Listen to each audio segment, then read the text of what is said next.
This timeline of major AI model releases shows how quickly the market has flooded. We've gone from yearly milestones to a weekly barrage of updates across OpenAI, Google, Anthropic, and Meta. And if you look at the full scope, you'll see a ceiling forming. Top models are routinely scoring above 90% on standard logic and reasoning tests. The intelligence gap is closing. Selecting a model is now a balance of trade-offs.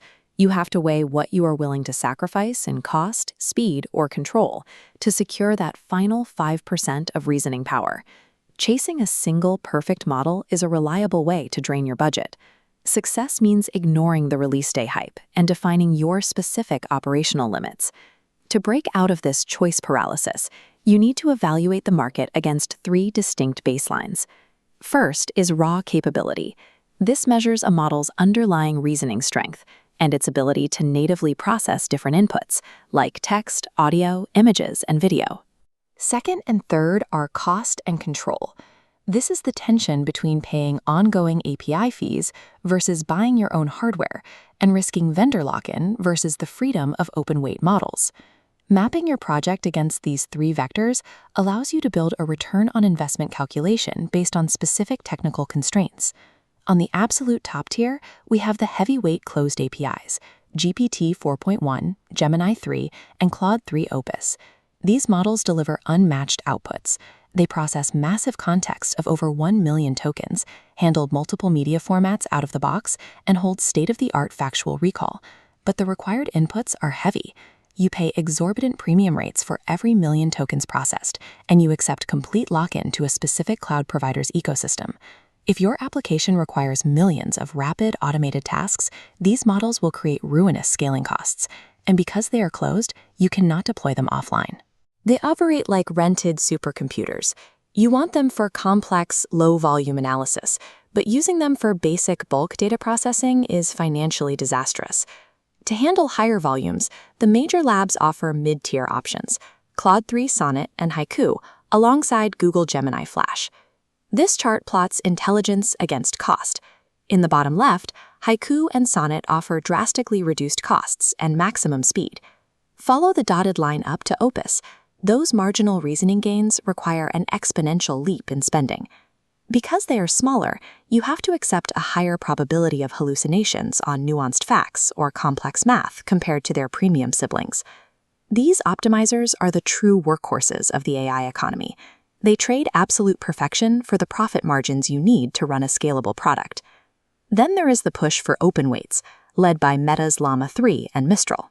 These models provide benchmark intelligence that rivals the premium closed titans, but they do it without requiring an API license. They offer a massive advantage in control. Because you can download the weights, you achieve total data sovereignty through secure, on-premise deployment. But free weights don't mean free operations. Running a 123 billion parameter model requires massive upfront investments in GPU infrastructure. You are also limited in multimodal capabilities, and you are forced to build your own safety guardrails from scratch. Open weights provide a defense against cloud lock-in, but they only offer absolute control to teams willing to build and maintain the physical infrastructure themselves.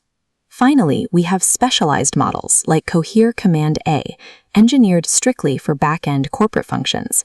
These are uniquely designed for internal knowledge management, securely searching, analyzing, and summarizing massive troves of proprietary corporate documents. Their key metric is inference speed. Command A can run at roughly 156 tokens per second on standard commercial hardware, allowing businesses to process high data volumes without system lag. The trade-offs are restrictive. They are governed by strict non-commercial licenses, and they underperform on generalized, creative, or multimodal tasks. They are precision instruments, not Swiss Army knives. They are perfectly optimized for internal operations, but the wrong tool for public-facing consumer chatbots. So how do you choose? Your specific operational limits dictate the exact model you need. If you are an enterprise in a regulated industry requiring maximum safety and minimal hallucinations, your default path is Claude 3 Opus or Sonnet. If your product relies on deep multimodal processing, like video and audio, and needs seamless integration into existing cloud ecosystems, You must look to GPT 4.1 or Gemini 3. If you are a scaling startup where high volume and low margins dictate survival, you must default to mid-tier models like Haiku or Gemini Flash to preserve your unit economics. And if strict data privacy or custom fine-tuning rules mandate local computing, your path leads directly to Llama 3 or Mistral Large 2. The landscape is fully segmented. Picking the wrong branch means either bleeding cash on simple tasks or compromising your proprietary data on sensitive ones. Ultimately, sophisticated teams aren't choosing just one model. They use a hybrid approach, routing simple, high-volume requests to the cheap models and saving complex logic for the premium ones. Isolated benchmark testing and industry hype will only lead to choice paralysis. Sustainable implementation is the only metric determining whether an AI project actually makes it to production. Before you write a single line of code, you must audit your tech stack, your budget, and map your privacy requirements against capability, cost, and control. The right model won't guarantee a successful product, but aligning your choice with your operational reality ensures your project survives long enough to find out.